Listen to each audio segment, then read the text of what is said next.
جنت میں اپنے ماں باپ سے کیسے ملاقات ہوگی، وہ منظر کیسا ہوگا؟ جنت میں کن کن رشتہ داروں سے ملاقات ہوگی؟ اے جان نہ ہر مسلمان کے لیے ضروری ہے، اے جان کر آپ حیران رہ جائے گی۔ بسم اللہ الرحمن الرحیم۔ شروع کرے اللہ کے نام سے جو بڑا مہربان نہایت رحم والا ہے۔ ناظرین، کسی بھی انسان کے لیے دنیا میں سب سے زیادہ پاکیزہ اور محبت کرنے والا رشتہ اس کے ماں باپ کا ہے۔ اس کے بعد انسان کے سگی بہن، بھائی اور پھر دوسرے رشتہ دار آتے ہیں۔ اس دنیا میں قائم یہ رشتہ کسی بھی انسان کے لیے اولین ترجیح ہوتے ہیں، جبکہ کچھ رشتے تو ہماری زندگی کے لیے ایسے اہم اور لازم و ملزوم بھی ہو جاتے ہیں کہ ان کے بغیر زندگی گزارنا ناممکن اور محال ہو جاتا ہے۔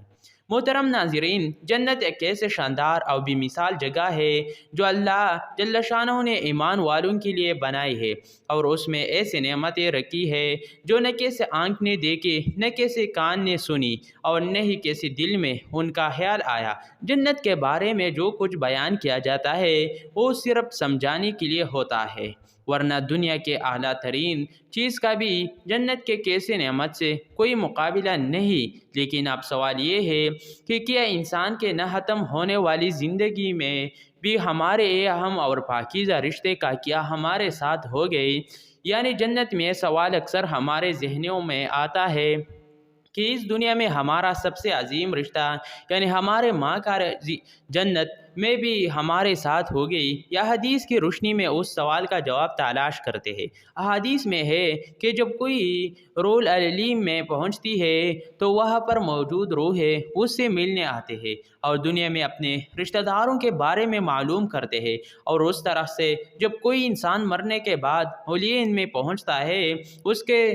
رشتہ دار اس سے ایسے ملتے ہیں جیسے کہ دور دراز سے آنے والے مسافر سے ملاقات کی جاتی ہے، اور دونوں آپس میں مل کر بہت خوش ہوتے ہیں۔ ارشاد باری تعالیٰ ہے، اے میرے بندو، آج تم پر نہ کوئی خوف طاری ہوگا اور نہ تم غمگین ہوں گے۔ میرے وہ بندے جو ہمارے آیاتوں پر ایمان لائے تھے اور فرمانبردار رہے تھے، تم بھی اور تمہاری بیویاں بھی خوش سے چمکتے چہروں کے ساتھ جنت میں داخل ہو جانا۔ آگے سونے کے پیالے اور گلاس گردش میں لائے جائیں گے، اور اس جنت میں ہر وہ چیز ہوگی جس کی دلوں کو خواہش ہوگی اور جس میں آنکھوں کو لذت حاصل ہوگی۔ ان سے کہا جائے گا کہ اس جنت میں تم ہمیشہ رہو گے۔ محترم ناظرین، ان آیات سے یہ بات ثابت ہوتی ہے کہ جنتی مردوں کے بیویاں بھی جنت میں ان کے ساتھ ہی ہوگی اور ایک ساتھ ہی جنت میں رہیں گے۔ وہاں جنت میں انہیں ہر وہ چیز مہیا کیا جائے گی جس کے وہ خواہش کرے گی۔ حضرت ابو ہریرہ رضی اللہ تعالیٰ عنہ سے روایت ہے کہ رسول کریم صلی اللہ علیہ وآلہ وسلم نے ارشاد فرمایا، جس وقت کوئی مومن بندہ مرنے کے قریب ہوتا ہے تو رحمت کے فرشتے سفید ریشمی کپڑا لے کر آتا ہے اور روح سے کہتے ہیں کہ نکل جاؤ تو اللہ سے رضامند ہے اور اللہ تجھ سے رضامند ہے، اللہ تعالیٰ کے رحمت کے جانب، اس کے رزق کے جانب اور اپنے پروردگار کے جانب جو کہ عذابناک نہیں ہے۔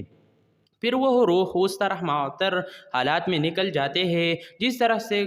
عمدہ خوشبودار مشک، اور فرشتے ہاتھ پر اسے اٹھائے ہوئی آسمان کے دروازوں پر لے جاتے ہیں تو آسمان والے فرشتے کہتے ہیں کیا عمدہ خوشبو ہے جو کہ زمین سے آئی ہے۔ پھر اس کو اہل ایمان کے ارواح کے پاس لاتے ہیں تو وہ ارواح خوشی ہوتی ہے، اور وہ یہ خوشی اسی خوشی سے بھی زیادہ ہوتی ہے جو کیسے بچھڑے ہوئی تھی آمد سے انسان کو میسر آتی ہے۔ پھر وہ پہلے سے موجود مومن اس نئے آنے والے سے دریافت کرتے ہیں کہ فلاں آدمی نے کیا کیا اور فلاں آدمی کا کیا ہوا، یعنی جس شخص کو دنیا میں چھوڑ کر گئی تھے اب وہ کیسے طرح کے کاموں میں مشغول ہے، اور پھر انہیں میں سے چند ارواح آپس میں ایک دوسرے سے کہتی ہے کہ ابھی چہر جاؤ اور اسے چھوڑ دو کیونکہ دنیا کے غم میں مبتلا تھا۔ یہ روح پوچھتی ہے کہ کیا وہ شخص ابھی تم لوگوں کے پاس نہیں پہنچا تو کب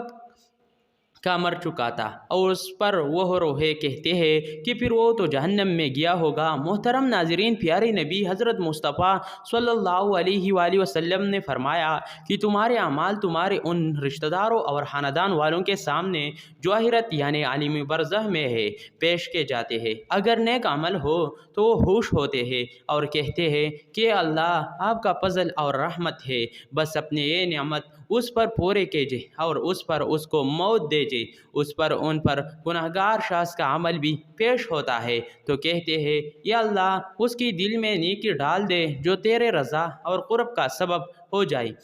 مختلف روایات سے معلوم ہوتا ہے کہ جنت میں مختلف رشتہ دار ایک دوسرے کو پہنچاتے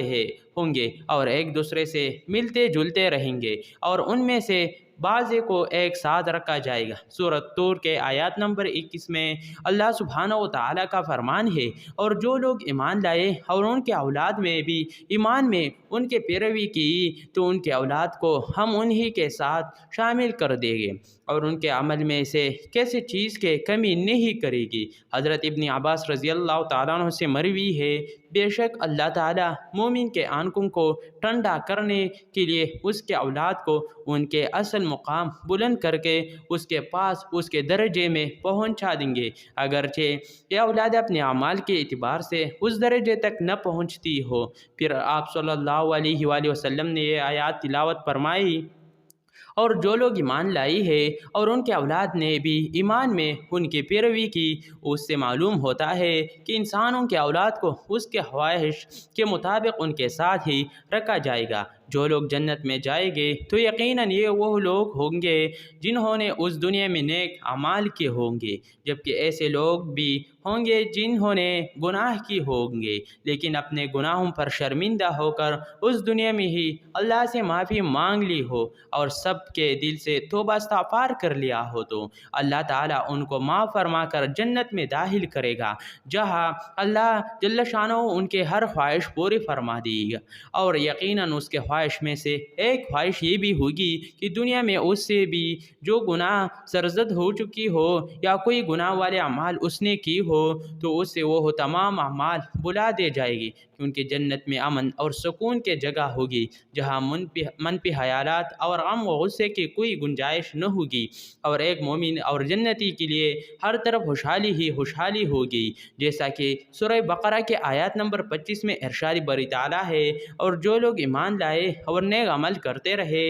ان کو خوشخبری سنا دو کہ ان کے لیے جنت کے باغ میں جن کے نیچے نہریں بہہ رہی ہے، جب انہیں ان میں سے کیسے قسم کا میوہ کھانے کو دیا جائے تو کہیں گے یہ تو وہی ہے جو ہم کو پہلے بتایا گیا تھا، اور انہیں ایک دوسرے کے ہم شکل میں بھی دے جائے گی، اور وہاں ان کے لیے پاک بیویاں ہوں گی اور وہ جنت میں ہمیشہ رہیں گے۔ محترم ناظرین، ایک اور حدیث میں ہے کہ رسول اللہ صلی اللہ علیہ وآلہ وسلم نے فرمایا، جب اہل جنت میں داخل ہو گئے اور ان میں سے کسی کو اپنے بھائیوں اور رشتہ داروں سے ملنے کی خواہش ہوگی تو اس کا بستر اسے اڑا کر ان کے بستروں کے برابر پہنچا دے گا، اور پھر دونوں تکیہ لگا کر دنیا میں گزرے ہوئی دونوں کے بارے میں بتائی کرنے لگے کہ میں سے ایک اپنے ساتھی سے کہے گا کہ فلاں تمہیں یاد ہے کہ اللہ نے فلاں دن اور فلاں جگہ پر ہمارے مغفرت فرمائی تھی، اسی طرح کہ ہم نے اللہ سے دعا کی تھی اور اللہ نے ہمیں مغفرت کا پروانہ عطا فرما دیا تھا۔ رسول کریم صلی اللہ علیہ وآلہ وسلم کے مزاج مبارک کے بارے میں متعدد احادیث مبارکہ میں بیان کیا گیا ہے کہ آپ صلی اللہ علیہ وآلہ وسلم انتہائی شگفتہ مزاج تھے اور نرمی و محبت سے اور مسکرا کر بات کیا کرتے تھے، تاہم کئی بار آپ صلی اللہ علیہ وآلہ وسلم بھی اختیار ہنس بھی دیتے، مگر یہ اس وقت ہوتا جب آپ صلی اللہ علیہ وآلہ وسلم آخرت کے حالات بیان فرما رہے ہوتے۔ امام اس کا کلانی رحمۃ اللہ علیہ فرماتے ہیں، یہ کہا گیا کہ آپ صلی اللہ علیہ وآلہ وسلم صرف آخرت کے امور میں ہنسا کرتے تھے۔ اگر کوئی معاملہ دنیا سے متعلق ہو تو اس پر آپ صلی اللہ علیہ وآلہ وسلم تبسم فرمایا کرتے تھے۔ آپ صلی اللہ علیہ وآلہ وسلم نے ایک بار صحابہ کرام کو یہ آگاہ کیا کہ روز محشر جب کسی کو جہنم سے نکال کر جنت میں بھیجا جائے گا تو اس کے حالات کیا ہوگی۔ اس پر آپ صلی اللہ علیہ وآلہ وسلم نے ہنس کر واقعی کا احوال بیان کیا۔ بخاری شریف اور مسلم شریف میں یہ متفق علیہ حدیث مبارک یوں بیان کی گئی ہے۔ حضرت عبداللہ ابن مسعود رضی اللہ تعالیٰ عنہ سے روایت ہے کہ حضور نبی کریم صلی اللہ علیہ وآلہ وسلم نے فرمایا، مجھے اچھی طرح معلوم ہے کہ سب سے آخر میں جہنم سے کون نکالا جائے گا، سب سے آخر میں کون جنت کے اندر داخل ہوگا۔ یہ آدمی اپنے جسم کو گھسیٹتا ہوا جہنم سے باہر نکلے گا، چنانچہ اللہ تعالیٰ اس سے فرمائے گا جا جنت میں داخل ہو جاؤ۔ وہ جنت میں داخل ہوگا تو اس سے گمان گزرے گا کہ شاید یہ بری ہوئی ہے، چنانچہ وہ واپس لوٹ کر عرض گزار ہوگا یہ رب وہ تو بری ہوئی ہے، بس اللہ تعالیٰ اس سے فرمائے گا جہاں جنت میں چلا جا، لہٰذا وہ جنت میں داخل ہوگا۔ جنت میں جا کر پھر گمان گزرے گا کہ شاید یہ بری ہوئی ہے، بس وہ واپس لوٹ کر پھر عرض کرے گا یہ رب میں نے تو وہ بری ہوئی پائی ہے، چنانچہ اللہ تعالیٰ اس سے فرمائے گا جا اور جنت میں داخل ہو، کیونکہ تیرے لیے جنت میں دنیا کے برابر بلکہ اس سے 10 گنا زیادہ حصہ ہے، یا فرمایا تیرے لیے 10 دنیاؤں کے برابر حصہ ہے۔ وہ عرض کرے گا یا اللہ کیا مجھ سے مذاق کرتا ہے یا مجھ پر ہنستا ہے، حالانکہ تو حقیقی مالک ہے۔ حضرت عبداللہ ابن مسعود رضی اللہ تعالیٰ عنہ بیان کرتے ہیں کہ میں نے دیکھا کہ اس پر حضور نبی کریم صلی اللہ علیہ وآلہ وسلم ہنس پڑے، یہاں تک کہ آپ صلی اللہ علیہ وآلہ وسلم کے دندان مبارک نظر آنے لگے۔ آپ صلی اللہ علیہ وآلہ وسلم فرماتے ہیں یہ اہل جنت کے سب سے کم درجے والے شخص کا حال ہے۔ حضرت ابو سعید خدری سے روایت ہے کہ رسول اللہ صلی اللہ علیہ وآلہ وسلم نے فرمایا جو آدمی سب سے آخر میں جنت میں داخل ہوگا وہ گرتا پھرتا اور گھسیٹا ہوا دوزخ سے اس حال میں نکلے گا کہ دوزخ کی آگ اسے جلا رہی ہوگی، کہ دوزخ سے نکل جائے گا تو پھر دوزخ کی طرف پلٹ کر دیکھے گا اور دوزخ سے مخاطب ہو کر کہے گا کہ بڑے ببرکت ہے وہ ذات جس نے مجھے تجھ سے نجات دی، اور اللہ تعالیٰ نے مجھے وہ نعمت عطا فرمائی ہے کہ اولین اور آخرین میں سے کسی کو بھی وہ نعمت عطا نہیں فرمائی۔ پھر اس کے لیے ایک درخت بلند کیا جائے گا، وہ آدمی کہے گا کہ یہ میرے پروردگار درخت کے قریب کر دیجئے تاکہ میں اس کے سائے کو حاصل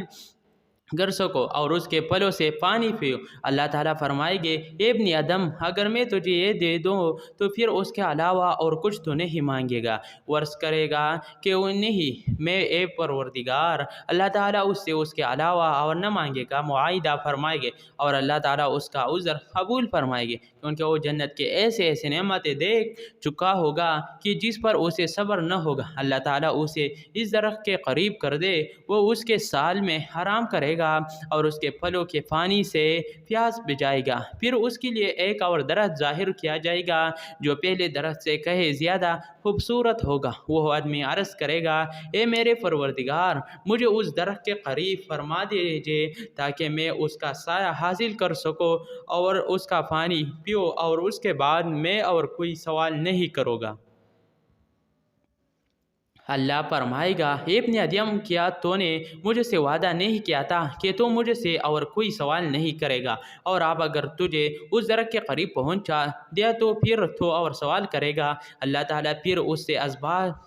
اسبات کا وعدہ لیں گے کہ وہ اور کوئی سوال نہیں کرے گا، تاہم اللہ تعالیٰ کے علم میں وہ معذور ہوگا کیونکہ وہ ایسے نعمتیں دیکھے گا کہ جس پر وہ صبر نہ کر سکے گا۔ پھر اللہ تعالیٰ اس کو درخت کے قریب کر دے گا اور اس کے سائے میں آرام کرے گا اور اس کا پانی پیے گا۔ پھر اسے جنت کے دروازے پر ایک درخت دکھائے جائے گا جو پہلے دنوں درخت سے زیادہ خوبصورت ہوگا۔ وہ آدمی کہے گا اے میرے رب مجھے اس درخت کے قریب فرما دیجئے تاکہ میں اس کے سائے میں آرام کروں اور پھر اس کا پانی پیو، اور اس کے علاوہ کوئی اور سوال نہیں کرو گا۔ پھر اللہ تعالیٰ اس آدمی سے فرمائے گا اے ابن آدم کیا تو نے مجھے سے وعدہ نہیں کیا تھا کہ تو اس کے بعد اور کوئی سوال نہیں کرے گا؟ وہ عرض کرے گا ہاں اے میرے پروردگار اب میں اس کے بعد اس کے علاوہ اور کوئی سوال نہیں کروں گا۔ اللہ اسے معذور سمجھے گا کہ ان کو وہ جنت کے ایسے ایسے نعمتیں دیکھے گا کہ جس پر وہ صبر نہیں کر سکے گا۔ پھر اللہ تعالیٰ اسے درد کے قریب کر دے گا۔ جب وہ اس درد کے قریب پہنچے گا تو جنت والوں کی آواز سے سنے گا تو پھر عرض کرے گا، اے میرے رب مجھے اس میں داخل کر دے۔ تو اللہ فرمائے گی، اے ابن آدم تیرے سوال کو کون سی چیز رک سکتی ہے کہ تو اس پر راضی ہے کہ تجھے دنیا اور دنیا کی برابر دے دیا جائے؟ وہ کہے گا، اے رب العالمین تو مجھے سے مذاق کرتا ہے۔ یہ حدیث بیان کر کے حضرت عبداللہ رضی اللہ تعالیٰ عنہ ہنس پڑے اور لوگوں سے فرمایا کہ تم مجھے سے کیوں نہیں پوچھتے کہ میں کیوں ہنسا؟ لوگوں نے کہا کہ آپ کس وجہ سے ہنسے؟ فرمایا رسول اللہ صلی اللہ علیہ وآلہ وسلم اسی طرح ہنستے تھے۔ فرمایا اللہ رب العالمین کے ہنسنے کی وجہ سے جب وہ آدمی کہے گا کہ آپ رب العالمین ہونے کے باوجود مجھ سے مذاق فرما رہے، تو اللہ فرمائے گے کہ میں تجھ سے مذاق نہیں کرتا مگر جو چاہو کرنے پر قادر ہو۔ یا اللہ جل شانہ سے دعا ہے کہ ہمیں بھی اس دنیا کی آزمائش میں کامیاب و کامران فرما کر جنت میں داخل فرمائے اور ہمارا خاتمہ بالخیر فرمائے، آمین۔ ناظرین کمنٹ باکس میں اللہ تعالیٰ کے 99 مبارک ناموں میں سے ایک نام ضرور ٹائپ کرے۔ ویڈیو دیکھنے کے لیے بہت بہت شکریہ۔ مرحبا اسلامک ٹی وی چینل ضرور سبسکرائب کرے، شکریہ۔